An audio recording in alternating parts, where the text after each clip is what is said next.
Michel, what troubles me is the abandonment of criteria for distinguishing between more and less informed beliefs. If everything is just signifying, how do we avoid being manipulated by those who intentionally distort reality to serve their interests?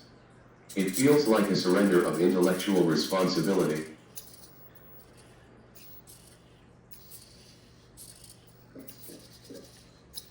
Chomsky, it's not abandonment, but a shift in focus. The criteria aren't inherent, they emerge from the analysis of power relations. To understand manipulation requires genealogy, tracing the historical conditions that make distortion possible. Intellectual responsibility lies in dismantling those structures.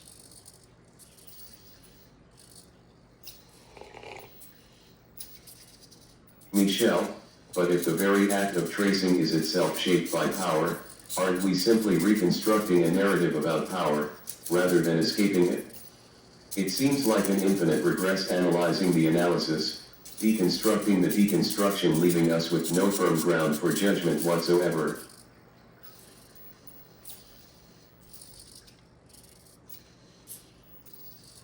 Chomsky, perhaps, but isn't that the condition of existence? There is no firm ground, only a continuous interplay of forces, a shifting landscape of meaning.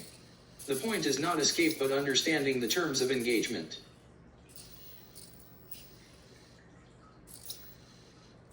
Michel, so, we're left with perpetual hermeneutics? An endless cycle of interpretation without ever arriving at anything resembling objective knowledge?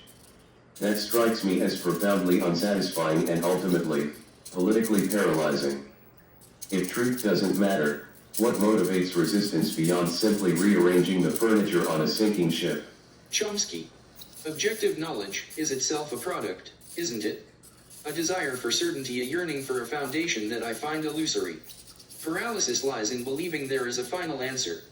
The struggle continues within the cycle, and within it lies potential for transformation.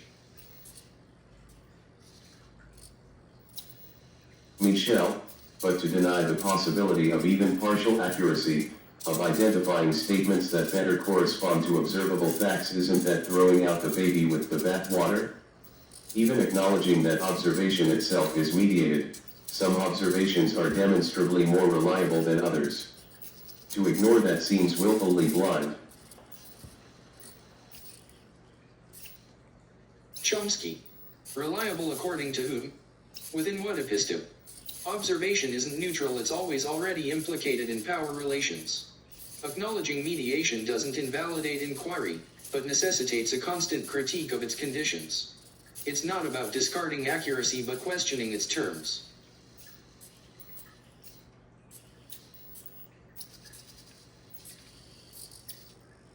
Michel, so, it's never the statement itself that is assessed, only the conditions under which it was produced. But if we can only ever analyze the power dynamics surrounding knowledge claims, never the claims themselves, aren't we trapped in a meta-analysis of endless regress, incapable of making any meaningful distinctions about the world? It feels unproductive. Chomsky, the claim is the condition, isn't it? Its articulation, its very existence is shaped by those dynamics. There is no separation between statement and context. The regress, as you call it, reveals the inherent complexity and the impossibility of final closure.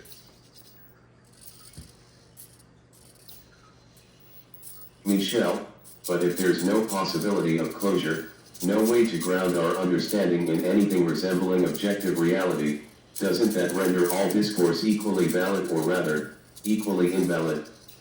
It seems to dissolve any basis for rational argument or collective action. A purely relativistic epistemology feels dangerous. Chomsky, validity isn't about correspondence to an external reality, but the shifting balance of forces, the potential for disrupting existing power relations. It's not dissolution, but a continuous struggle over meaning. Rationality itself is historically contingent. Michel, so, rationality isn't universal, merely a tool employed within specific power structures. That suggests that even our most cherished principles, logic, reason, evidence, are simply instruments of domination, devoid of any intrinsic value. I find that deeply troubling, and frankly, self-defeating for anyone hoping to build a more just world. Chomsky, precisely. Not devoid but implicated. Their value emerges from the context of struggle, not from some transcendent source. They serve purposes and those purposes are rarely neutral.